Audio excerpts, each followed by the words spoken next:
The price of oil is well off the highs we saw earlier this year. But how is that impacting the Canadian energy sector? Joining us now to discuss is Menno Hulshof, Managing Director for Equity Research with TD Cowen. And for full disclosure on companies covered by TD Cowen, please see the link to the website at the end of this video. And Menno, of course, we've been seeing some weakness in the price of oil. How has that been impacting the companies that in your coverage universe? Thanks for having me on, Anthony. I would say that so far it hasn't impacted industry behavior or activity levels too much. I think the bottom line is that most of the E&Ps can generate positive post-dividend free cash flow into the high 40s, low 50s WTI range. So for the most part, they can operate very comfortably in the low 60s, which is where we sit today.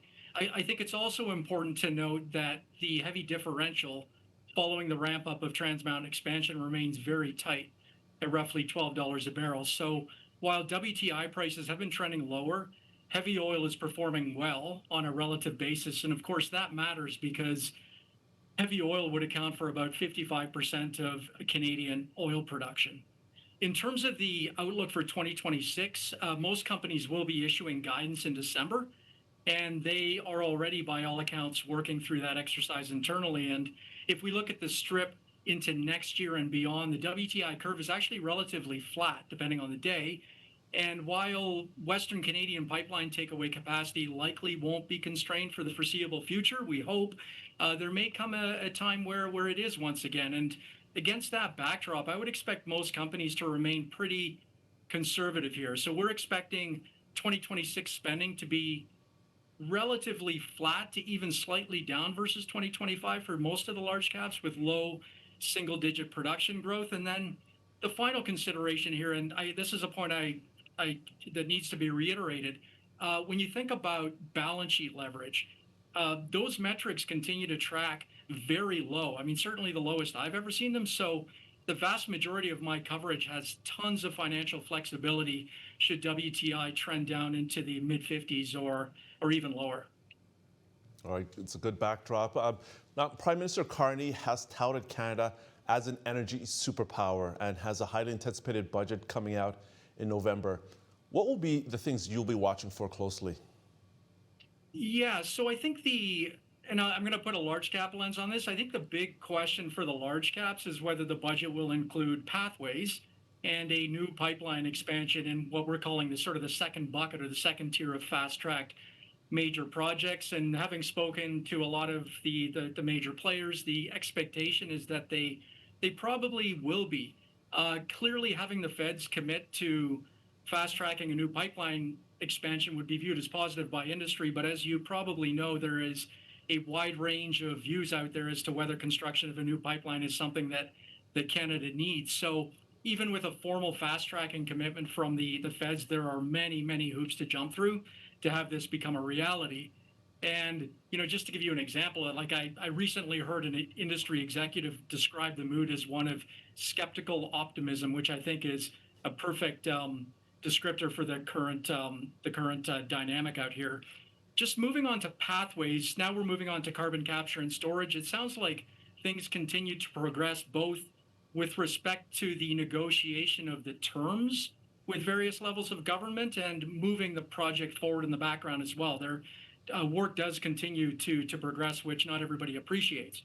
In terms of how investors would view this, I would say there is a range of opinions where some would view pathways development as critical to what we call social license to operate longer term. And then others that I talked to would say it's kind of split down the middle. Others would say it's a lower return drawdown on free cash that ultimately shrinks the amount of free cash flow coming back to shareholders. So in terms of how this all shakes out, difficult to call, but I think the various levels of government and industry would like to see pathways sanctioned at the end of the day. And then it's just a question of achieving a fair cost split.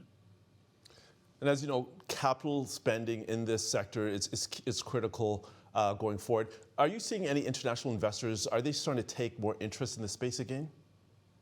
Yeah, it's a great question. I would say, yeah, I'm definitely seeing an uptick from the U.S. investor base, and I'm even seeing what I would call a modest increase in European investor interest for the first time in in many years. And I think that's being driven by a combination of factors. And I'll just rattle them off really quickly. First off, Russia, Ukraine, that conflict is ongoing. And I think it has served to tilt the focus back to energy security. And Canada, as a friendly, highly regulated jurisdiction with long life, low decline production and reserves, screens well against that backdrop. And I take it a step further and describe what we're seeing as a first ever bifurcation of the global energy markets, where supply, maybe global supply that is, maybe becomes less mobile over time, meaning that countries could increasingly be forced to choose who they align with as a long-term energy provider. I think the second reason for the uptick in international investor interest is the change to federal leadership, where the new PM and the Minister of Energy so far are largely viewed as a tailwind for Canadian energy, since they both seem to understand the importance of energy to the Canadian economy and are also saying a lot of the right things. The third factor that I would throw out there is growing concern. This is a fairly new thematic. It's growing in concern over inventory depth in several of the major U.S. shale plays, including the Permian. And as I just mentioned, Canada does not have that depth of inventory issue given the long life nature of the assets. And I think all of that combined is on balance increasing overall investor interest. Are you seeing any other trends on your radar, like consolidation in the industry, deal making? Yeah, and you mentioned deal making, M&A. That is an obvious one, and we've seen a big uptick in activity on that front in recent years. I think when you think about acquisitions versus growing the business organically, I think acquisitions continue to remain an attractive option for companies, since it allows for growth. And this is an important point. It allows for growth on a per share basis without impacting basin supply. And that matters. And, I'm going to reiterate what I talked about earlier. That matters because we currently do have excess pipeline takeaway capacity. But if we, put the foot on the gas on our organic growth, especially as a large player, you run the risk of filling it pretty quickly, which everybody realizes is not a good idea. So again, inorganic growth, growing through acquisition, is still a very viable option for a lot of companies. In terms of specific deals, the most recent high-profile example of basin consolidation is Strathcona's unsolicited bid for MEG, which then triggered a competing bid from Cenovus for MEG as well. And I just wanted to flag that we should have a better sense of the outcome of that situation on Thursday, since MEG is scheduled to host its special meeting to vote on the Cenovus offer. But higher level, I think we are in the latter innings of the consolidation phase here in Western Canada. And while we likely continue to see plenty of asset level activity, I think the list of larger corporate combinations is much shorter than it was even 5 years ago. In terms of other trends, and this is all fairly recent as well, I've had some questions on whether last week's announcement from Imperial with respect to the 20% cut to its workforce over the next 2 years could be the beginning of a broader trend, especially when you couple that workforce reduction with the broader thematic of deployment of AI, which applies to pretty much every sector out there, but definitely applies to energy as well. I would probably say no, since many companies have already downsized the workforce in recent years. You have to remember, 5 years ago, oil went negative, and that's still fresh in the minds of many. And so these companies are already running pretty lean. So I don't see this driving a significant right sizing of workforces across the sector. And I think it's also important to note that Imperial is 69.6% owned by Exxon, and that the 20% workforce cut at Imperial looks more so related to a larger restructuring decision made by the parent company. All right, let's go through a couple names that you're finding interest in right now. What opportunities do you see with Cenovus? Yeah, I mean, Cenovus has been a top pick for me for quite some time. We put it on the best ideas list in September. In terms of what makes it attractive, very simply, it screens very well from a midterm rate of change and valuation perspective. It is exiting a multi-year period of upstream growth spending and downstream maintenance spending, where downstream as you can probably appreciate, has been a big anchor on the stock for the better part of 18 months. But the good news is that U.S. downstream looks to have performed very well this quarter, just based on the market indicators posted on their website. And we are already in the early stages of positive inflection on production growth, U.S. downstream EBITDA, positive U.S. downstream EBITDA generation, and reduced spending. And if you wrap all of that up, that potentially points to a fairly large ramp up in free cash flow in 2026 and beyond, which could potentially further compress its multiple on a relative basis.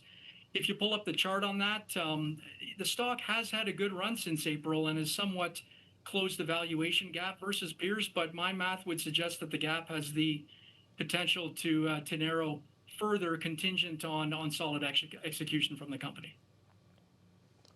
All right, and how about Canadian Natural Resources? Yeah, this has always been an easy one to pitch. It is a best-in-class name that has the most diverse asset portfolio within our large cap coverage, and that's important because it ultimately drives significant capital flexibility, especially when you combine that with its dominance on regional infrastructure. And the reason I'm putting it forward today is because it has been a big underperformer over the last 12 months, especially relative to names like Imperial. In terms of why we've seen that underperformance, I get that question all the time, and there's a number of reasons for it, but one thematic trade that we've seen over the last year, maybe even a bit longer, has been bullishness on Canadian refining, which has favored Imperial and Suncor. On the other side of that trade, we've seen overwhelming bearishness on oil for a couple of reasons.